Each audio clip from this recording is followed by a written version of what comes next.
He says, I wish I could make an environment where we could feel safe, whatever, to do our job, whatever, blah, blah, blah, blah.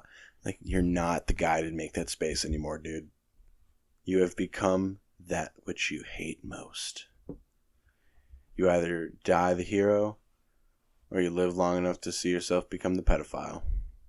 And Drake, my boy, you have lived long enough to see yourself become the pedophile.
Come on a horse.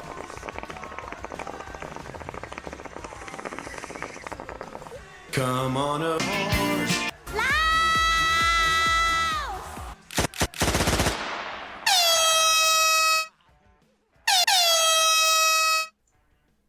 Come on a horse. Test. Test. Test. Test. Test. Test. Test. Test. Test. In my test again. In my. Leave life bleed out in my hands again. Leave life bleed out in my hands, life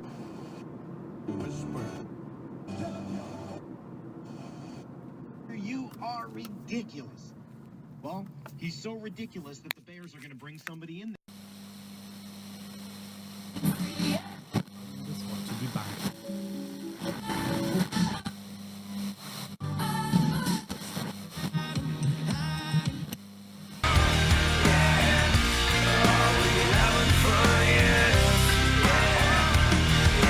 All right, you're listening to 95.5 Will Rock, the rock station. Tom and Lisa in the morning show, 7 a.m. on the Dan Ryan. How do you remember this? How? Welcome to, not that show. Welcome to the Village People show. Episode 33. A somber one. Right off the bat, we should celebrate. This is a victory for, for the bit, it's a victory for, it's a victory for the right. It's a victory for racists. But on the serious, it's a victory for just humanity. Let me set the stage. All right, you're aware of like the Boeing stuff that's been going on? Yeah. And Them planes janky. there you go. And I'm sure you're also aware that the right and racists in general have been trying to use it as, they've been saying it's the problem of DEI and affirmative action. Charlie Kirk was recorded saying that if he gets on a plane, there's a black pilot, he's nervous.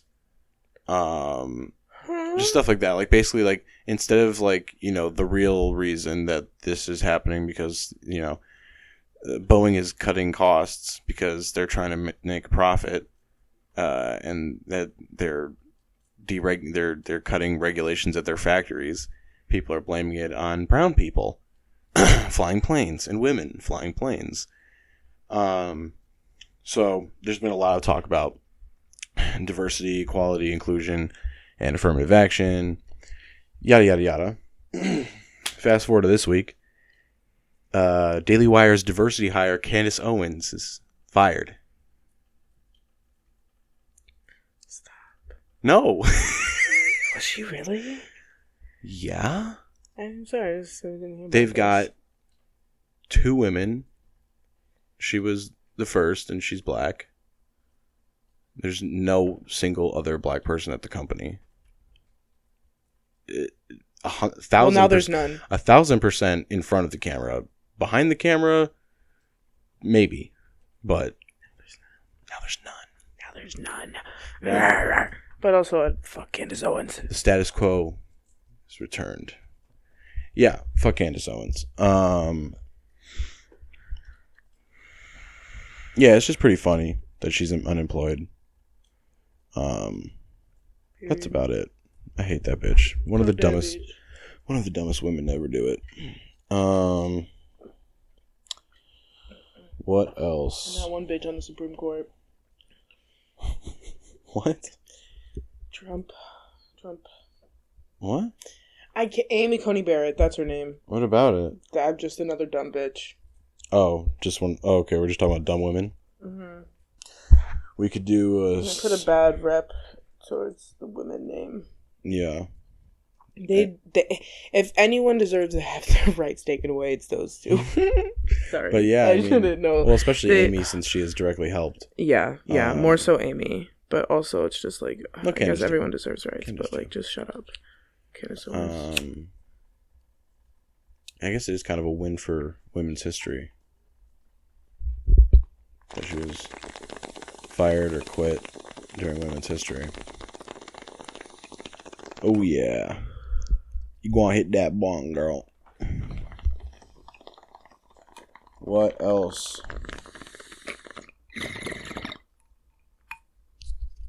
Should we Judge sets firm. introduce what we're? Oh yeah, we'll get there. Because I'd like to get back to that. Yeah, no, yeah, for sure.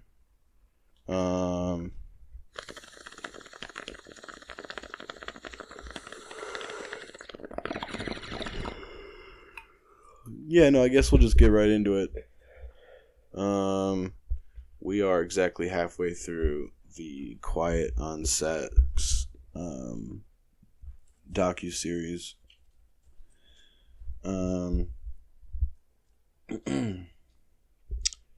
Thus far, I am annoyed at how much of the documentary is dedicated to adults who were not child actors, who were adults when they were working.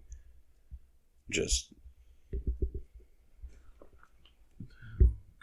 like, complaining about not being sexually abused. It just comes across as petty when it's sandwiched in between interviews of former child actors talking about what happened to them, and then it's like, he was such a dick in the writer's room. Yeah, so basically, we're just going to dick sucks that. So, yeah, we'll see you in a moment, I guess. Okay, yeah, so all my complaints thus far are really kind of nitpicky, but the production quality of the documentary is also kind of funny. The B-roll is very cheap. Like there's like shots where they're just like 2016 Toyota RAV4. Okay, yeah, there's like shots that have title cards that say 1999, and there's a 2016 Toyota RAV4 driving through the shot. But that's somewhat forgivable. But then you've got like it's like, oh yeah, this happened in the writer's room. So here's a shot of a soda can and 2 styrofoam cups on a table, and that's the writer's room. And then it's like, and we asked, there's just like, you see a shot of like feet shuffling around, and that's, I guess, supposed to be Dan. And then it's like, and we asked the parents to leave, and then you see feet walking out the door, and that's the B-roll. And then what I guess this would display better production quality. It shows this like almost like superhero-esque shadow shot of Dan Schneider on the wall, but it's supposed to be menacing, and it's obviously not Dan Schneider. They got a guy that looks like Dan Schneider that is shaped like Dan Schneider. Yeah, shaped like Dan Schneider. But also, I'm sorry, we have to just talk about where it's paused right now during a B-roll where it says Uber/taxi entrance when it's supposed to be the early 2000s. No, it's supposed to be 1999. The shot is supposed to be 1999, yeah. You're right. Okay, exactly. Just another example. Uber, there's a sign on the Paramount lot for Uber/taxi entrance. Not shot that sign. It's like you could have shot anything else. You literally just anything else. You could have angled the camera high enough where like you could have erased it. The camera's passing by. Erased it. The cars passing by. You couldn't tell what kind they were. You know, the cameras passing by. Or just beep, beep, with the billions of dollars that you have, just like have a couple of cars from the 90s drive past while you're making a B-roll. Mm-hmm. Yeah, or just don't shoot the street. That too. At all. Oh. Right. So, and then I don't think like this is so nitpicky, but the way they just like brought Drake Bell in at the end of the second episode with like a decent amount, not like fanfare, but like you should incorporate it somehow into the episode art. But yeah, it's just I don't know. I feel like they did everything short of playing the audience clapping as he walked in. Woo! The way that they had this like light, this dark light, like this darkness. So like they turned the spotlight off so that you couldn't see who was coming in, but you could still tell that it was Drake Bell by the coif. That and just because it was not dark enough, you could still see that it was him, and it was just like really dramatic of an entrance where it's like we could see who it was. And also, a lot of the focus of the documentary is on like adult jokes in a kids show, and I think there is two types of jokes that we're talking about, and only one is really an issue. I think putting adult jokes that go over kids' heads in kids stuff is fine, okay, and good, because adults have to sit through that stuff too, and it's kind of a staple. However, what's not okay is when the children themselves are being put in sexually suggestive scenarios. However, the one thus far that like I don't know how to feel about is the pickle glory hole. That because it was only adults in the process. Only adults in the scene. Ray Romano and the Pickle Man. But it's also a pedophile. Like still, it's like it's seeing it. It's the dirtiness, like the grimy rim of the glory hole. Name her Rebecca Taint because it's just. I'll defend that. I'll defend that till my dying day. That's funny and okay. Absolutely. It's just like the children don't know what taint means. I understand that in the context, looking back, hindsight being 2020. It doesn't look good. It's not good because he wrote it, but in a vacuum, it's fine. It's funny. It's funny. Yeah. But as I was saying, and also I'll say that from a third perspective, from an ironic, this is content perspective and lore, and like looking back at how crazy the world was, it is funny. It's funny that a pedophile wrote that. It's crazy. Sorry. You talking about taint, or the pickle, the glory hole?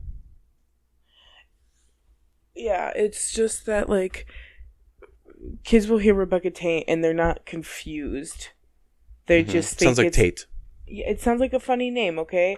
But like sounds like a snooty British last name. Watching two grown men like put a pickle through a hole. It's like, no, they don't know what's going on, but it's too weird. It's gonna confuse the children and be like, "What?"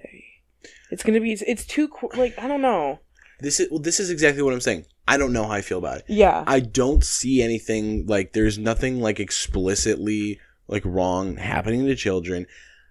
And I don't think kids aren't going to pick up on what's going on. So that's why normally I would say it's okay. But it's just there's something so They're still gonna. I feel like the thing is that they're still gonna. Here's what it is. I don't see the difference between. Okay, so you've got the scenes that are just downright no, which is like when there's like things getting squirted on kids or whatever, right? Mm-hmm. Things getting squirted on kids that could look like they came out of a person. I don't think the slime is bad, personally. No, that one's to me. It's just like knowing everything. Again, else. It's just the person who came up with it. Yeah, that's why. But like, and then you've got like, okay, then there was a shot where with the one kid who was in a nose superhero costume, and the nose is around the shoulders, and there's penises. They look like big black penises on his shoulders, and he was a black kid. Yeah. That obviously, fuck that shit. So weird. Because like you didn't need to put. No, it noses. doesn't make any sense why the noses would be on the shoulders. It just like it doesn't make any sense. It just doesn't make any sense. It feels like it was written. Everything was written around the idea of sneaking big black dicks onto this kid's costume. And so anyways, but then you've got the shot of the grown woman getting like sneezed on by him, and it's like clear, you know? That's like, no, because it came from the kid. So no, it's suggestive, but it came from the kid. No. But then this, like we said, there's no adults. It is suggestive. It's just a pickle. But I think I think it's the glory hole. It's just the glory hole. Yeah. A glory hole is just too it's just too dirty. It's too adult. There's no acceptable like instance where like there's no acceptable version of a glory hole that kids could be around. Do you know what I mean? Yeah. Like there's an argument to be made that like there are drag shows that are inappropriate for kids to be at. Not all drag shows maybe, but there are some, you know, the more explicit ones, because then that's just more explicitly adult. But there's no child friendly glory hole. You know what I mean? I just hate that you use this as the comparison, but like, yes. But I mean, it's the same. It's all the same. It's all the same realm of stuff. Like this, Puritan idea of you know, kids can't see anything that ages them is ridiculous, and it's completely tied in with the same ideology that is saying that, you know, LGBTQ and drag shows and stuff is grooming. It's all the same, you know, trying to keep kids as pure as possible. So, it's related. I know it's, you know, maybe it doesn't make you feel comfortable, but it's related. So, when the weekend that this came out, it was trending on Twitter, and a lot of people's reactions were... there was a few things, you know. It was I feel bad for Drake and his dad. Fuck Drake's mom though, she can rot in hell. I'm assuming we'll see why people feel that way coming up. I know why, but I don't want to spoil it. Fuck Josh. Obviously there was the confusion, people thinking that Brian Peck was Josh's dad. But anyways, so basically without spoiling it for Sarah, Drake's mom was more irresponsible with Drake around Brian than his dad. He got molested under the supervision of his mom. I'm just guessing. I don't know. Based off what you're saying. No. Not under this, like, it just... No, I understand what you're saying. His dad Almost. But the thing is, and from the clips I saw, I remember seeing his dad saying, like, under no circumstances can Drake be with Brian alone. Fine. And I understand his apprehension, and I'm not even shitting on the dad. This is more like people's reaction than anything. His dad could have stopped it. Like, his dad saw this guy touching his son in ways that weren't, Did you not hear that he did try to... No. You're not Okay, listening sorry. to me. Sorry. I know. Again, I'm not coming for the dad. Yeah. I'm saying that people are giving him too much credit and not Drake's mom. And also, I don't know, I guess yes, he did try, but if you have this gut feeling, if you know it's wrong, I don't know. Especially when you're this guy who clearly is not a Hollywood type, who doesn't care about being a Hollywood type. Yeah. He probably was a little bit bigoted. Not saying that's why his alarm bells were going off, because he didn't even know Brian was gay. But, like, I would venture to guess that he wasn't, let's just say he wasn't the most liberal-minded around of the crowd, okay? I don't see how he was able to be convinced it was normal after seeing how it wasn't normal. Just be like, oh, well, maybe you're being homophobic. I would feel like that guy would be like, no, fuck you. I don't know, whatever. I should have waited until later, but all I'm saying is that the mom and the dad, I feel like, are equally culpable, especially if you're the dad, you witnessed all these things. I don't know how you...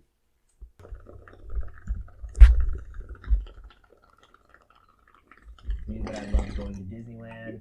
Say, hey, me and my friends are going to Disneyland. You like to come? And I thought he said he liked to come. No, but anyways, my point is just that the mother is getting a lot of flack, and while people are looking at Drake and his dad as victims, and I'm just here to say she's also a victim. Like he just said, the dad doesn't say fuck her. He just said she was tricked. Mm-hmm. But I literally saw people saying like nothing but the deepest pits of hell for Drake's mom or whatever. So that was my point. Because literally, he also said like, don't leave him alone, don't leave him unsupervised, and like, from what I'm understanding is it hasn't been said yet, but he gets molested at Disneyland. Is that what happened? Because he goes alone. Maybe, but I haven't heard about this part. No. Okay, I don't know. I guess we'll find out. I'm like trying to predict something that like if we just press play, we'll figure it out. Yeah, that's true. But yeah, like again, I understand that the dad was in a sticky situation. I just don't understand how people can not blame him for the same reasons they blame the mom, especially when he knew, like he had such a understanding. Mm-hmm. Again, I don't blame him. I just don't see how he's innocent to them and she's not. And yeah. Spend the whole day. Yeah, so she agreed to let him sleep over at Brian's house. It's awful, but she didn't see the things his dad saw. His dad, I understand he had to in his eyes. He let go of the reins. He didn't explain the things he saw. He just said, don't. He made the parents' mistake of not explaining your reasoning for something. But it wasn't even when talking to his kid. It was when talking to his ex-wife. Old man. So, yeah. And clearly there was manipulation going on. Anything to add? I agree. Okay. More of this like weird B-roll. Like Drake is describing this man raping him. And we are shown a shot of a shadow on a wall lunging in and out.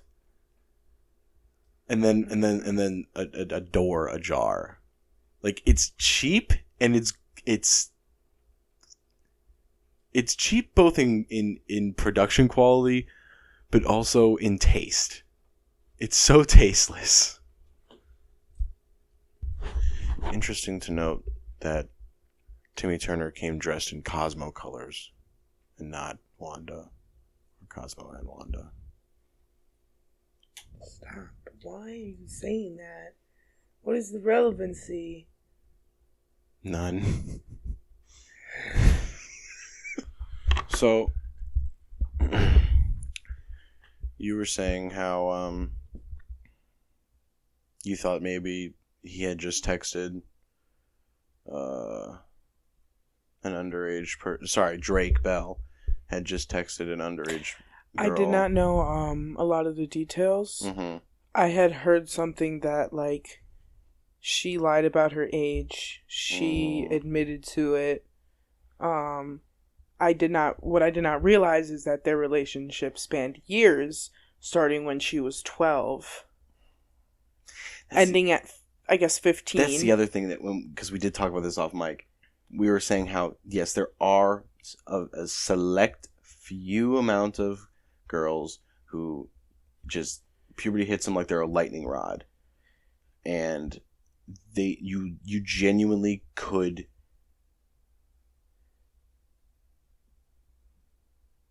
be forgiven for assuming they're not a child. Not fucking them, but just assuming they're not a child. At first glance, Sure. yes.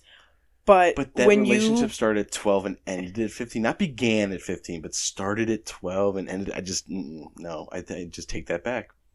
I don't know if I could say the same thing about a 12-year-old. You can't go through years of talking to somebody, sending explicit conversations, sending explicit photos, meeting up with them and doing sexual things. What? Yeah.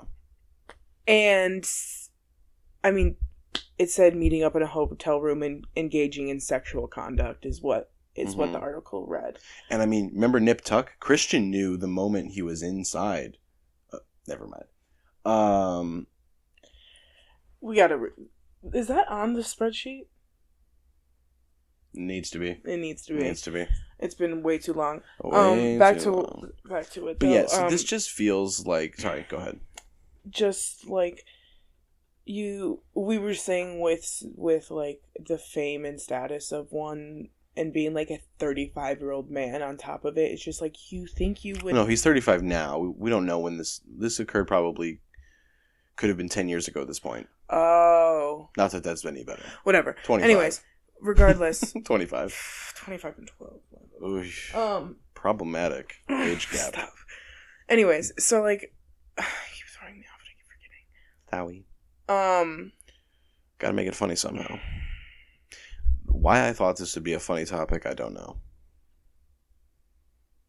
I mean, I've heard people talk about Dan Schneider in funny ways before, but anyways.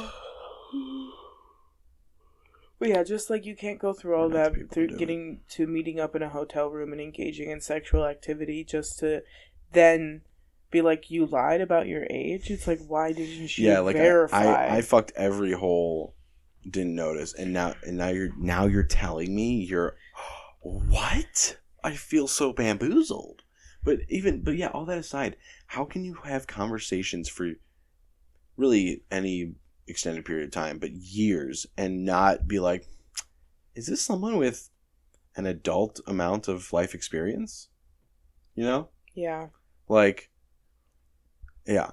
But yeah, and so we're getting to the point that I was expecting us to get to, where it now kind of feels like this documentary is here to whitewash Drake Bell's reputation. It's still so funny to me that there are two Drake pedophiles. It's like, obviously, like, sorry. And I can't get over the whole your body like, is tea thing. We have to. Allegedly? His experiences in our. Well, sorry. How am I saying this?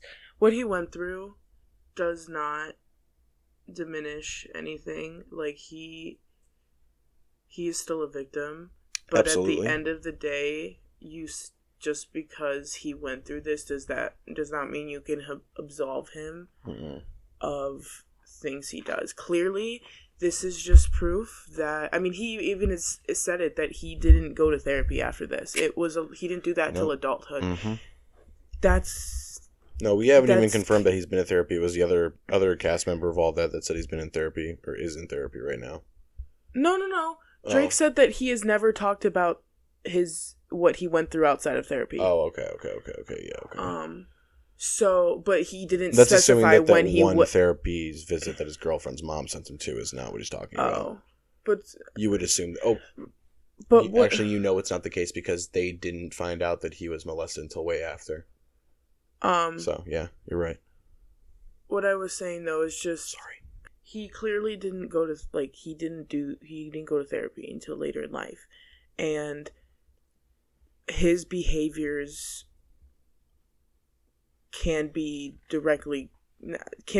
correlate to what he went through. Mm-hmm. Obviously, not everybody who is abused goes on to do that, but there are some that do, and it's really sad. It's the cycle of abuse. But it's clear. It's usually when help and therapy isn't always involved right after, and also how extensive it was as well. And mm-hmm. Well, here's my other issue. Like you're saying, Drake is a victim. I am not saying that we need to lock him up and throw away the key. I'm not saying that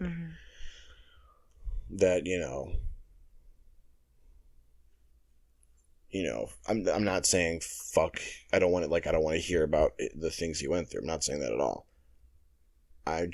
I'm speaking from how this is going and how I know the public reaction to this has gone.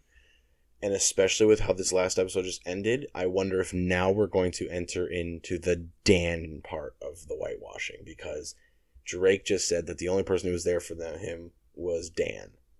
And I know that a lot of the reaction to this has been, maybe Dan isn't that bad. Maybe it's this Brian guy who's the real bad guy. And when in reality, it's actually both. It's both. And like you said, Sarah, Dan just happened to be interested in the girls. And again, I hate to bring it back to the community, but it's the type of people that are siding with Drake and his dad against the mom and with Dan, to me, seem like the same type of people to go after the gay groomer and not the straight groomer. Mm-hmm. And that's what is happening here. When all groomers should be put away. Exactly. And boomers too. Okay, gotta pee. Boomers.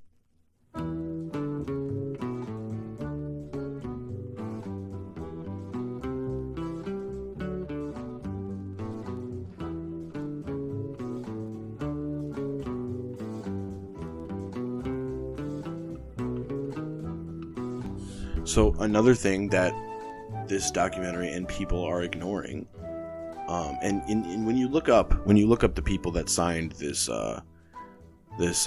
letter in support of Brian Peck, they say it's 40 people. I've only heard 3 names, and the only 2 of them are used in headlines, and that's James Marsden and Taran Killam. There's a third person. What was it? Ryder Strong. Don't know who that is, but that's my point. These 2, Taran Killam and James Marsden, are the biggest names that signed the letter. And so what me and Sarah we just did a little bit of investigative journalism. Brian Peck was born in 1960. James Marsden was born in 1973. James Marsden says that he has known Brian Peck since he was a teenager. I originally took that to mean they were teenagers. No, it was since James was a teenager. Brian was an adult.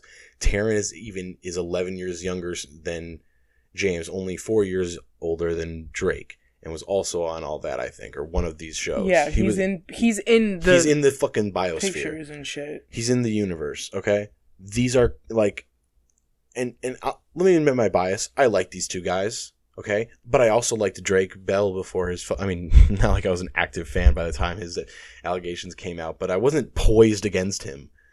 So I will say I've got a little bit of a bias, but I mean, hey, if proof comes out that people are pieces of shit, I have no problem severing that my affection, especially in these days. But it is pretty evident to me that these are 2 guys who met Brian when they were young. If they aren't victims, they were targets. Mm-hmm. And definitely groomed. Exactly. Thank way. you. They are marks or victims that just haven't broken the brainwashing. If anything, maybe their parents were smart enough to not allow them alone with Brian, so he never got the opportunity to assault them. Exactly. But he still spent the time grooming them, and still. So they are biased in his favor because of this. Mm-hmm. So or they could have just been assaulted and still. All of that is possible. It happens. I mean, Drake was saying he doesn't remember a lot of his childhood other than the assaults. Mm-hmm. It could have been the opposite for them. Their psyche could have forced them to shut down and prettiest boys and block that out. Like, I'm just saying, like, especially Taryn. If we're gonna talk about it, yes, Taryn and James, I had crushes on his children, but Drake, I think I did too. But also looking at him now, he's. I'm just saying, Taryn and Drake. Not that means anything. That was loud. You got close to both of our mics. Sorry. Not that means anything. I'm just rating these men based on their looks because I want to. We're just giving them a scale on 1 to 10. But the thing is, we're sexualizing them as adult men, not as children. I'm not sexualizing. I'm just saying. I am. No, I'm kidding. Taryn is. He seems like Brian's type. I don't know what James looked like as a boy. Taryn Killam right now is my type. All right. Sorry. No, that's fine. He just has a really nice beard going on. It's really nice. You're stuck in his suburbs. Stop. I want to be in his suburbs. He can get stuck in my suburbs. I'm sorry. Anytime. Okay, I just want to take back almost everything we just said. Because there are way bigger names on the letter. And they are older than Brian. And well, those are just clearly those aren't victims. Those I understand. They're no, that's what I'm saying. They're not victims. I'm just they're hopefully they're misinformed. But clearly these young men that are even younger than Brian who are speaking out against him. Those I don't take back anything I said about Taryn and James. All I was saying was that I said that they were the only big names. Yeah. And yada yada yada.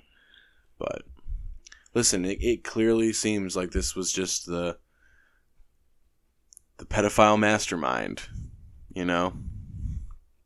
So, essentially, they say in the documentary that they may be misinformed. I fucking hope so. I hope they were just so steeply misinformed because I honestly can't imagine what they were told. Because they clearly know that there was some sort of sexual misconduct by the way people are saying he was pushed and tempted. I really hope they were really coerced or something, bro, because this shit is damning.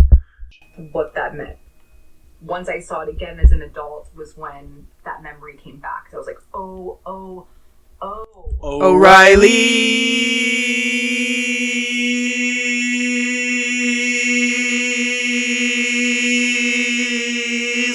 Auto sharts.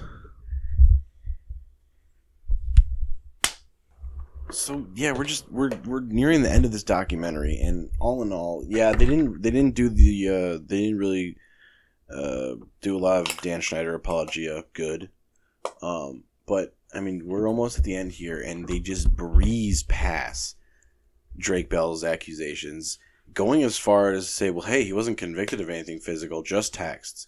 And I just don't understand how you can do this whole documentary talking about all the stuff that was slid under the rug and just do this whole puff piece about Drake and just be like, well, he wasn't charged, so I guess it's all good. And only spend 30 seconds talking about that. And on top of that, how does Drake not see the irony?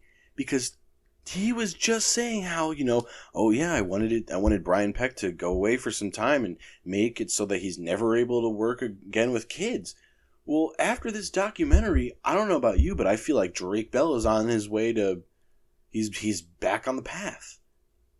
If this is how he's being received, this is how he's being treated on set. They don't even mention the supposed girl and how she was. Well, we just talked about this. How she was 12. Mm-hmm. You got to point your mouth at them. Yeah. She was 12. when their relationship started, and 15 when it ended. None of that mentioned. No. Just he had a thing where he was, sending inappropriate text messages to an It wasn't, underage girl. And he was charged with endangering a child, but nothing physical happened. Mentioned that it was, span over a couple of years. Yeah. Just like, send a couple texts. He no spends big deal. time saying how there's no way that what happened with him and Brian Peck was oopsie daisy. I accidentally did this. Well, you can say the same thing about you, Drake. You pursued a relationship with a 12-year-old. Years with a minor that you could have been like, whoa, what am I doing? No, none of that. It's fucking crazy to me. And the way some people will just accept this and eat it up and be like, okay, Drake is rehabilitated. He's part of the Save the Children effort. Fuck Josh because he didn't do anything. Fuck Drake's mom. And just, he's forgiven. He's our new guy. It's fucking wild. Now, by the end of this documentary, Drake is the voice of the Save the Children movement. We need to foster a space, an environment where we are safe. It's like, dude, I get it. Yeah, you weren't safe. But you're not the guy to make that environment. He literally says, I wish I could make an environment where we could feel safe, whatever, to do our job, whatever, blah, blah, blah, blah. Like, you're not the guy to make that space anymore, dude. You have become that which you hate most. You either die the hero, or you live long enough to see yourself become the pedophile. And Drake, my boy, you have lived long enough to see yourself become the pedophile.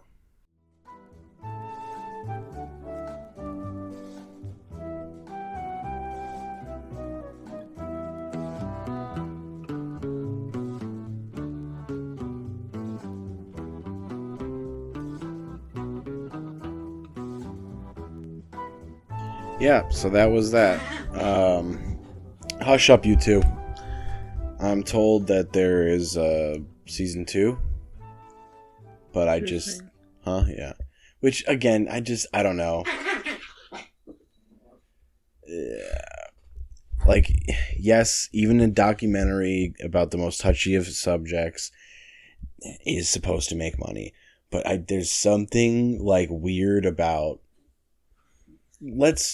Let's not give it all away. Let's like, angle for a second season. It was definitely seemed like it was advertised as being about Dan Schnieder. Yep. And what he's done. And we talked about him for a little bit. We found okay, he's a shitty boss, and the thing is the crazy part is the girls that most of the abuse that he did took place, Amanda and Jeanette. Yeah, we talked about them, but like tangentially, like we just completely skimmed over the focus. They really wanted to make the focus Drake Bell and his story, which and his story deserves to be told. But I think that you should not portray it as it being about Dan Schnieder, when in reality, this is actually about this other guy that was on the show that really nobody knew about, and he actually molested somebody, and that somebody is Drake Bell. And to your point, like, Dan was the single person besides Brian that was talked about the most, and yet when they sort of wrap it up, they're like, there was these 3 pedophiles. 2 that we briefly talked about. 1 that we talked about for 10 seconds. Like, look at these 3 pedophiles that work for Nickelodeon. It's and like, Dan how you is not included in that fucking throw list. in that random dude, and then just can't even remember what they said he did because it took 10 seconds for them to explain it to us. He molested a kid on set. Like, he brought a kid on the lot and then molested him on the lot. BYOC? Yeah. Bring your own Chakosi. Chakosi? Childussy. No. Stop making this joke. You're right. Yeah, it's extremely weird. Like, they didn't go above and beyond trying to, like, wipe his name clean, but, like, I don't understand how you can spend so much time talking about him and at the end, like, just have zero indictments. I also, to maybe contradict that, his two main victims seemed to be Amanda Bynes and Jeanette McCurdy. That's what I'm saying. Move the mic with your mouth. Two people that, probably refused to be a part of this. I know Jeanette probably did because she refused to be on the iCarly reboot because of all of the shit that happened to her as a child actress. Yeah. I would think this is different though. Yeah, but and of the two, she is the one who has done publicity. Yeah, that is true. Like, her book, and she did podcasts. Maybe she could be burnt out. That and just because their main focus clearly wanted to be Brian Peck. And just to talk about Amanda Bynes going off the rails, kind of just, as everybody does talk about her. And even Dan's orbit to Brian, they when it comes to that, they completely absolved him. Dude, that was insane. So it's just like, why? Like, why can't you see that maybe Dan's reaction to you, like, to Drake, and his comfort was more of an admission to guilt and trying to cover up, hey, if this other guy's becoming, is getting exposed for this, maybe my shit will come out. So, like, let me look like a really good guy and support the victim, and be there for him and be like, yeah, he's a horrible guy for what he did to you. Like, make it seem like you would never be the type of person to do that. Yeah, and it all felt so unfocused. Like, the first third was describing how horrible of a boss Dan was. Then we jump into the first pedophile, and then the second, and like, the title of the documentary is, the darker side of children's TV. But, like, again, that first third that we're talking about Dan, like, a huge chunk of it is adults who were adults while they were working with him. Hold on. Talking about how shitty of a boss he was. And I get that it paints a broader picture, but a couple things. A, you take out all of that, what you have is a regular length movie documentary. Okay? And again, they're milking a second season. And B, if we are not going to get to the heart of this, if we're only going to skim the surface of the child abuse that Dan himself perpetrated, not just had a hand in, but perpetrated, it feels like you didn't know what you wanted to focus on, because the first third, the adults, that helps paint a picture of Dan. But if the whole documentary isn't about Dan, why was it there? That's what I was literally gonna like say. I'm not a fucking asshole. I'm not trying to be petty. I am petty. I'm not trying to be petty.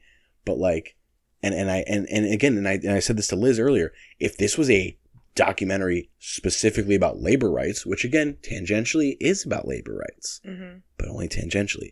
If it was a documentary about labor rights, and we spend all this time talking about two writers who shared a salary, I'm all for it. Fuck that shit.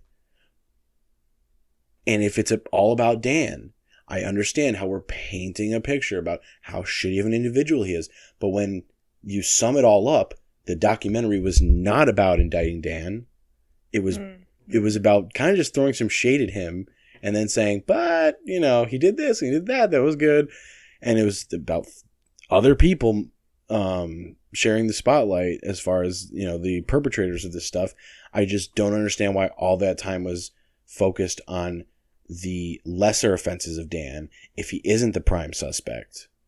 And all of that combined together with the fact that they're going to come out with another season, it doesn't bode well. And then also, of course, like I said, the making Drake into this martyr is so wild. Like, there has to be an appropriate way to integrate him into the conversation. There has to be. Especially because we know this is how things can go. Like you said, not all people who are victims of abuse perpetrate it themselves, but we know that it happens, and we know that it's going to happen. We lived through the Michael Jackson stuff. and what I'm saying is, this isn't the way to do it. Bring him in this capacity, not giving him the tougher questions, skimming over his own crimes, apologizing for them, but like saying, diminishing them. It's just fucked up. Just, but we're almost done, but we're gonna take a look at the very coveted response from Dan Schnieder. Hey, it's Boogie. I played T-Bo on Nickelodeon's iCarly. I got a chance to watch the Quiet on Set program, and I reached out to Dan to see if it was something that he'd be willing to discuss. I'm pleased to say that he said yes. Dan, how are you? I'm okay. Dan, talk to me about the writer's room. From what I saw, cool. Well, you're correct. Now, we know you've had a lot of success over 2 decades. Thousands of people have worked with you, for you. Okay. Let's speak directly to the people who did not have a good experience with you. No, I hate those people because I hate those people. And watching that show, it made me, there were so many times I wanted to pick up a phone and call some of those people and say, I hate you. Cool. Now, you've written hundreds of episodes. Well, you're correct. Thousands of jokes have been told. Yeah. Cool. So, like I said, this might not be the funniest topic that I've ever picked. However, I do stand by my choice because there are some fucking things that happen in this fucking lore that are so ironic. They border perfect satire. This response that Dan puts out, not only does it take place on his own YouTube channel and he acts like he's coming on to this guy's show, it is essentially as if like one of the creators of Friends was accused of raping Rachel. I'm sorry, Rachel's a character. If one of the creators of Friends was accused of sexual misconduct with Jennifer Aniston, and then that creator had Gunther interview him. Like, it's too funny. There's just something like, it's just this Elseworlds shit that has started leaking into our world ever since the universe shift happened in 2016. Is just this idiocracy shit that just I don't understand how is real life. It should have been co-interviewed by Freddie's mom. I guess. I mean, if we're just, I mean, she was way more of a character than this guy, though. Like Tebow. Did Tebow have like mom were? Did Tebow have like whole episodes dedicated to him or something that I'm not aware of? There was definitely times where like there was the theme of the episode was something where they had to help Tebow with something. I feel like I did not know that, but definitely it was in the later seasons where they started hanging out at Groovy Smoothie more. Interesting. And Tebow became more than just this random guy that would pop up in every couple, like, once in an episode, every couple of episodes as the fun, quirky guy at their little hangout spot. But as they started to hang out there more, as they started to hang out there more naturally in the later seasons as they grew older. Naturally. Well, yeah, naturally. I guess. My equivalent was Starbucks. In Friends equivalent was Central Perk. Yes. But they didn't hang out at Groovy Smoothie since season 1 all the time. Like, no, but that's what I'm saying. It became more of a place that they would, frequent, and therefore Tebow became more involved in their lives, and started doing more quirky little things. And the parents were just blind to the whole thing. No, I think there was one point where Tebow and Freddie's mom like went on a date. That's wow. Or something. I don't know. Maybe it was for the show. I don't know. It was for the show. I don't know. But like for it was iCarly, the web show. But it was slay. It was slay. I love Tebow, but I don't know why Tebow's doing this. Maybe just Dan Schnieder has got to be paying him. Yeah. Because I have not seen Tebow in anything recently. Yeah, no, he's definitely starved. He's like, oh, anything for a bag. Anything for my pal. Yeah, Tebow is Just watch, man. He's totally the star here. Yes. Also, just really quick, Dan Schneider is just one of the goofiest looking people I've ever fucking seen, and I'm not even talking about how fat he is. Like, his face is just so weird to look at. And then he just covers 40% of it in this crazy goatee. It's so uncanny. I just don't even know what to fucking say. It's not even a goatee, dude. It's just a mouth beard. It's a third of a beard. It's 2/3, dude. Easily, it's 2/3. Oh, because both of his cheeks are still exposed. You could easily put the amount of hair that he's got right there on each side of his face because it's that fucking big of a face. You're right. It's 1/3. Yes, the thing I like about the Dan interview is that, like, you know, Tebow's giving these really hard-hitting questions like, now, Dan, you've had a very long and successful career, which is very cool, but not everyone thought it was very cool. Do you think that's very cool? Or other questions like, you've wrote thousands of jokes over hundreds of episodes, which is impressive, but some people think those jokes are not so funny anymore. What do you think about these people who are jealous of your career? And yeah, of course, Dan is fine with cutting these jokes that people perceive as being inappropriate for a kids show because A, he got his rocks off, he got gratification when he shot them, and B, he's probably got the fucking Raw locked up in Stop the calling Schneider it the Raw. compound.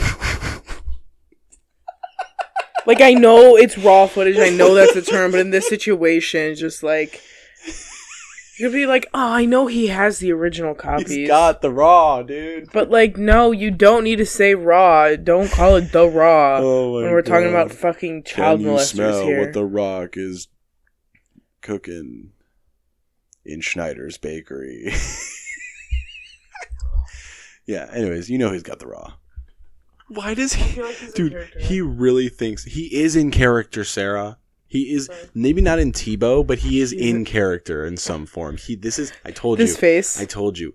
This is his shot. Oh, I know, This is but his comeback. his face here. Oh my god, yeah. He's really fucking doing facial acting, Tebow. It's like, speak on that, brother. Speak on that.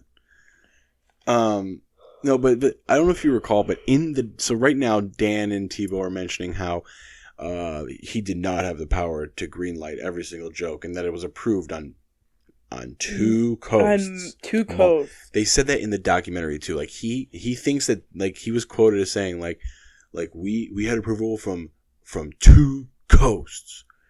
Like, out of how many? But also, like, who cares that you got approval from 2 offices on different sides of the country? They could be in Burbank and fucking Sacramento. I don't care. What the fuck? And he thinks this is such a bombshell that he submitted it to the folks at ID and put it in the script that he fed Tebow. How I look at it is just like, you're not you're not really, like, Nope. fully denying anything. You're just saying, how do you think I could do this when I have to do this, this, and this? When clearly, if that's the case, it's everything. Yeah. It's everybody there. It was looked over, and it doesn't take away what you did. It's the same kind of excuse abusers give all the time. Like, I had so much on the line. Why would I do something? Not even just abusers, criminals. Yeah. Why would I do something so stupid as to jeopardize all that? Like, they are just saying, like, the boilerplate shit that they know dumbass people can be fooled by. Like, not only is Dan Schneider speaking off a script that he wrote for Tebow, but he's speaking off a script that dozens of abusers wrote for Dan without realizing it. Like, this is a playbook that he is reading from right now. Mm-hmm. And listen, it's 7 years since Me Too. We're familiar with the fucking playbook. We know it. We can see it. We can spot it in the wild. It's like porn or kids shows. You know when you're watching it. because there's porn. Oh my god. They just focus on the. Again, this is part of my problem with the documentary. We paid too much attention to the stuff that wasn't the real deal, and now Dan and Tebow get to be like, the on-air dares, that went too far. And he's like, I agree, moving on. Like, dude, I'm sorry. When they were complaining about the on-air dares, listen, I never saw that show, but it looked as they described, Fear Factor for kids. Now, should you be doing Fear Factor for kids? Probably not. But if that's the idea, well, it looks like they fucking executed it. And I didn't see like the damning stuff. Like if there was feet tickling on-air dares, they chose not to show it in the doc. I think the biggest one was the when they covered that kid in peanut butter and then released a bunch of. Oh, I forgot about the peanut butter. It was like, I don't like this. Okay, I don't. Which was not really uncomfortable to watch. Yeah, I remember you groaning. Like this, yep. Okay, fine. But yes, besides that one, I mean, there was lots of fish. My point is they are able to obfuscate the real shit by just saying, oh, these live dares. Dan, what? Talk about these live dares, bud. And I just love that Tebow goes, I'm going to push back right here. I'm going to push back and give you space to make more excuses. Like, what the fuck? I'm going to push back for a second. As a new father, I wouldn't think twice about letting my kid act. Why are you pushing back, dude? What the fuck? This is such a fucking joke. I don't even know if we need to watch the rest of this. This doc is a joke. These people are a joke. This world is a joke. Seriously. I'm ready for bed. All right. Well, good night. We have been the Village People. I hope. We love you. I hope that this wasn't. Fuck, the fan was on. I hope that this wasn't too dark. I hope that we don't come off as too cynical, joking about this stuff. But also, really quick, the Ned's Declassified cast has a podcast. I heard about that. And they got in trouble for like cracking jokes about this and saying, "Ooh, that wasn't going on our set." And said, I can't remember. There was one thing that was very tasteless. I'll say this: I'm comfortable making those jokes. However, they are a little too close to the situation. Yeah. They're literally just bragging like, we weren't getting raped on our show. I don't know what the fuck was going on with you guys. Jesus Christ. Like, listen, shit, having a podcast can go to your head, but maybe just like you don't have to comment on everything, especially when it hits so close to home. You don't want to get that heat. All right. Well, this has been Tom and Lisa in the morning. And it's nighttime. And it's nighttime. Night. I love you guys. Good night. We'll see you next week. For a way funnier episode with way funny guests. With a way funny guest. I'll have some songs. We'll have some laughs, some gaffes, and maybe we'll do another episode for season 2 when it comes out. No. Well, we'll watch it and see if it's deserving, I guess. Did Siri just say something? Siri, shut the fuck up. Jamie, you too. I don't want to hear it. All right. Sarah, do your job. Subscribe to the Patreon, patreon.com/TVPpod. Please. Amanda phone. Please. Did you say Amanda phone? Yeah, isn't it? Banana phone. You've been watching too much Amanda Bynes. No, stuff. I swear that there was something. Amanda phone. No, you're thinking of Amanda's show. Okay, whatever. And also leave me be. Let me say what I want. I'm tired. Ring. Amanda show. Timmy Turner. Good Timmy night. Turner. Goodbye. Goodbye. Good night and good luck.